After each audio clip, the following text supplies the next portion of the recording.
Hello friends, இந்த வீடியோல red velvet brownie with cream cheese marble effectல எப்படி செய்ய போறோம் அப்படின்றது தான் பார்க்க போறோம். and already நிறைய varieties of brownie with single brownie batter baseல நான் செஞ்சிருப்பேன். அதையும் மறக்காம பாருங்க. லிங்க் வந்து descriptionல இருக்கு. So இந்த brownie செய்யிறதுக்கு 7 inch cake tin இந்த மாதிரி oil இல்ல butter போட்டு grease பண்ணிட்டு அதுல butter paper மறக்காம இந்த மாதிரி அழகா செட் பண்ணிக்கலாம். அப்பதான் நமக்கு வந்து brownie வந்து பேக் பண்ண பிறகு ட்ரான்ஸ்ஃபர் பண்றதுக்கு வசதியா இருக்கும். இல்லனா கொஞ்சம் கஷ்டமா இருக்கும். நான் ப்ளேஸ் பண்ண மாதிரியே பட்டர் பேப்பர் வந்து ப்ளேஸ் பண்ணிக்கோங்க. ஸோ இந்த பட்டர் பேப்பர் வச்சு தான் நம்ம ப்ரௌனி பேக் பண்ண பிறகு அதை லிஃப்ட் பண்ணுறதுக்கு இந்த பட்டர் பேப்பர் வசதியாக இருக்கும்.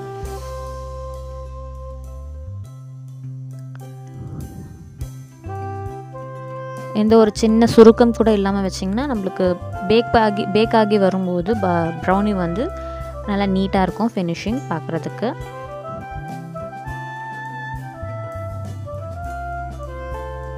ஸோ கேக் டன் இப்படி ரெடி பண்ணியாச்சு.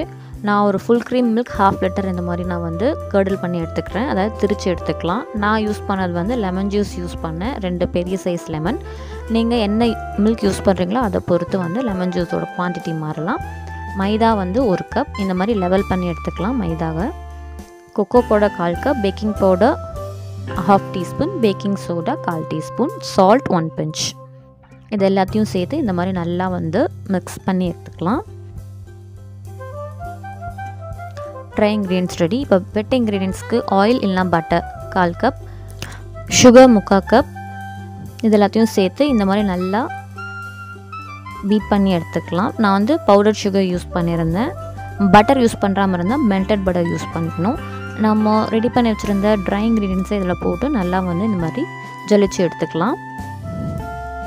லம்ஸ் எதுவுமே இல்லாமல் ஜலிச்சு எடுத்துக்கிட்டு இப்போது இது கூட தயிர் 1/4 கப், பால் 1/4 கப் சேர்த்துக்கலாம்.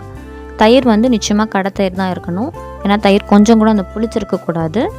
தென் வெனிலா எசன்ஸ் 1/2 டீஸ்பூன். இது கன்சிஸ்டன்சி வந்து கொஞ்சம் திக்கான கன்சிஸ்டன்சியில் தான் இருக்கும். ப்ரௌனி கேக் பேட்டர் மாதிரி இருக்காது. இப்போது ஒரு 2 டேபிள் ஸ்பூன் பாலில் gel colour, red gel colour நான் யூஸ் பண்ணியிருக்கேன். ஒரு 1/4 டீஸ்பூன் யூஸ் பண்ணால் போதும். இல்லைனா நீங்கள் எந்த ரெட் கலர் யூஸ் பண்ணுறீங்களோ கலருக்கு ஏற்ற மாதிரி அதை வந்து கொஞ்சம் கூட்டியோ குறைச்சோ நீங்கள் சேர்த்துக்கோங்க.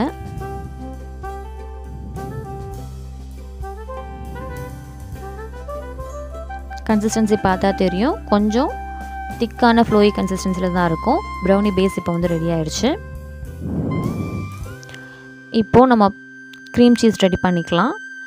இதுக்கு நம்ம வந்து கர்டில் பண்ண பாலை வந்து இந்த மாதிரி நல்ல ஒரு காட்டன் கிளாத்தில் ஃபில்டர் பண்ணி எடுத்துக்கலாம்.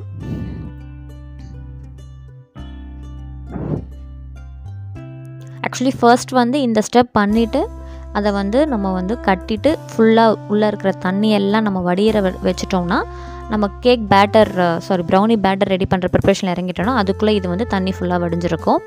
இப்போ வந்து இந்த மாதிரி நம்மளுக்கு வந்து க்ரீம் கிடச்சிரும். ஸோ இந்த க்ரீமை வந்து நம்மளால் எவ்வளோ பீட் பண்ண முடியுமோ அந்தளவுக்கு ஸ்மூத்தாக நம்ம வந்து கொண்டு வரணும். இப்போது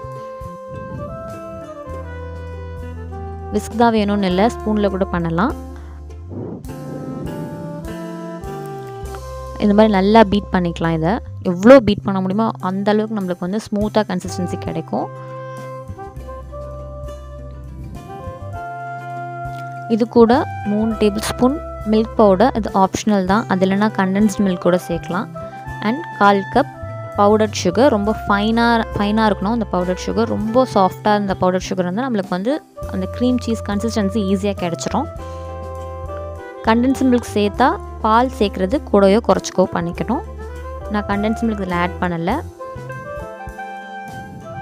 கார்ன்ஃப்ளவர் இல்லைனா மைதா 3 டேபிள் ஸ்பூன். இது எல்லாத்தையுமே வந்து கிராஜுவலாக ஆட் பண்ணணும், ஒரே டைமில் ஆட் பண்ணக்கூடாது. கொஞ்சம் கொஞ்சமாக ஆட் பண்ணிகிட்டே வரணும். இது கூட 1/2 teaspoon vanilla essence. Suppose consistency கொஞ்சம் திக்காவோ இல்லை தின்னாவோ ஆகிடுச்சுன்னா நம்ம வந்து கார்ன்ஃப்ளவர் இல்லைனா மில்க் பவுடர் எதனா கூட சேர்த்துட்டு நம்ம வந்து அதை வந்து அட்ஜஸ்ட் பண்ணிக்கலாம். ஒன்றும் பிரச்சனை இல்லை. டேஸ்ட் வைஸ் பெருசாக மாறாது, சூப்பராக இருக்கும். இது ட்ரை பண்ணி பாருங்கள் நிச்சயமாக. ஸோ நம்ம வந்து ரெடி பண்ணி வச்சுருந்த ப்ரௌனி பேஸ்லேருந்து கொஞ்சமாக ஒரு பார்ட் தனியாக எடுத்து வச்சிடலாம். ஒரு 1/4 கப் தனியாக எடுத்து வச்சிட்டோம்னா நம்மளுக்கு வந்து அது அப்பர் லேயருக்கு யூஸ் பண்ணிவிட்டு மீதி இந்த மிக்சரை வந்து இந்த மாதிரி வந்து ஃபுல்லாக நல்லா ஸ்ப்ரெட் பண்ணி விட்டுட்டு நல்லா டேப் பண்ணி வச்சுக்கலாம். பிகாஸ் அந்த ஏர் பபிள்ஸ் எதுவுமே இருக்கக்கூடாது. இந்த மாதிரி நல்லா டேப் பண்ணிவிட்டு இப்போது மேலே அப்பர் லேயருக்கு க்ரீம் சீஸ் லேயரை வந்து நம்ம ஃபில் பண்ண போகிறோம். இந்த மாதிரி க்ரீம் சீஸ் வந்து நல்லாவே ஃப்ளோயி கன்சிஸ்டன்சியில் இருக்கணும். அப்போ தான் அந்த மார்பிள் எஃபெக்ட் கொடுக்கும்போது அது அழகாக இருக்கும். ஸ்மூத்தாக நம்மளுக்கு வந்து அந்த எஃபெக்ட் ரொம்ப சூப்பராக தெரியும்.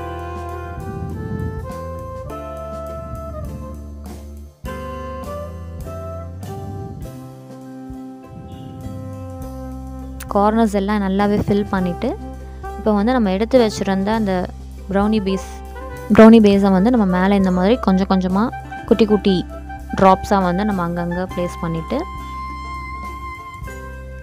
இப்போ நான் செஞ்சுருக்க மாதிரி நீங்களும் வந்து ட்ரை பண்ணி பாருங்கள். நிச்சயமாக வந்து எஃபெக்ட் ரொம்ப சூப்பராக வரும். ரொம்ப சிம்பிளான மெத்தட் தான், பட் வந்து நம்மளுக்கு லுக் வைஸ் ரொம்ப அழகாக இருக்கும்.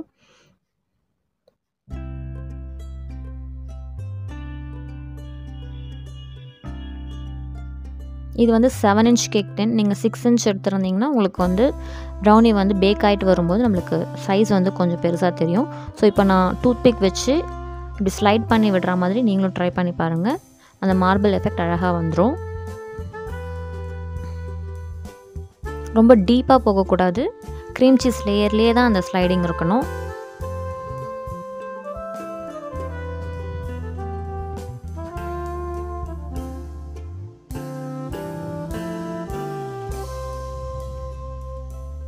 நான் இது வந்து ரேண்டமாக தான் அந்த ஸ்லைடிங் பண்ணியிருக்கேன். இதுவுமே வந்து கரெக்டாக வெர்டிக்கலாக இல்லை ஹாரிசான்டலாக நம்ம ட்ரை பண்ணோன்னா இன்னுமே கூட அது அந்த லுக் வந்து வேறு மாதிரி இருக்கும்.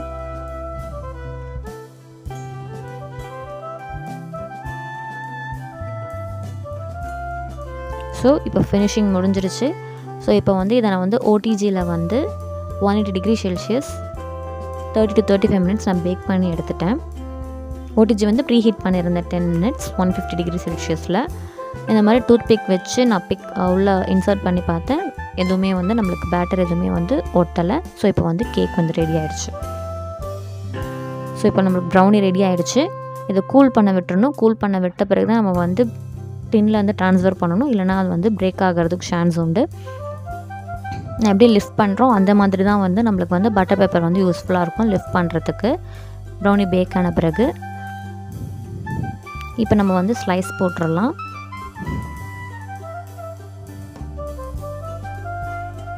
இது ஸ்லைஸ் போடுறதுக்கும் ரொம்பவே வந்து ஈஸியாக இருந்தது. அழகாக பேக்காக இருந்தது. கரெக்டாக எனக்கு 30 மினிட்ஸ் தான் ஆயிருந்தது.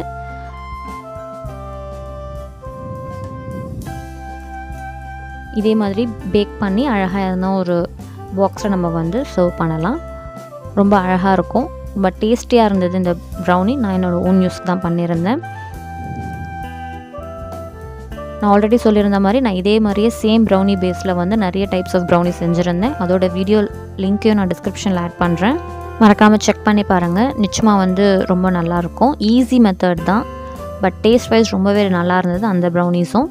ஸோ இந்த ப்ரௌனியும் ரொம்ப சூப்பராக இருந்தது. இதில் நீங்கள் சின்ன வேரியேஷன் என்ன பண்ணலான்னா டார்க் சாக்லேட் இல்லை ஒயிட் சாக்லேட் போட்டு சாக்கோ சிப்ஸ் போட்டு நீங்கள் வந்து ப்ரௌனி பேஸை வந்து நம்ம ரெடி பண்ணலாம். பட் க்ரீம் சீஸ் வந்து இந்த லேயர் இப்படி தான் இருக்கும். ஸோ இதுலேயுமே நிறைய வெரைட்டிஸ் நம்ம வந்து ட்ரை பண்ணலாம். இந்த வீடியோ நிச்சயமாக உங்களுக்கு பிடிச்சிருக்கும். நிறைய பேர் வந்து இதை வந்து ட்ரை பண்ணி பார்க்கணும். ட்ரை பண்ணி பார்த்துட்டு எப்படி இருந்து எனக்கு கமெண்ட் பண்ணுங்கள். இந்த வீடியோ பிடிச்சிருந்ததுன்னா என் சேனலுக்கு சப்ஸ்கிரைப் பண்ணுங்கள். தேங்க்ஸ் ஃபார் வாட்சிங்.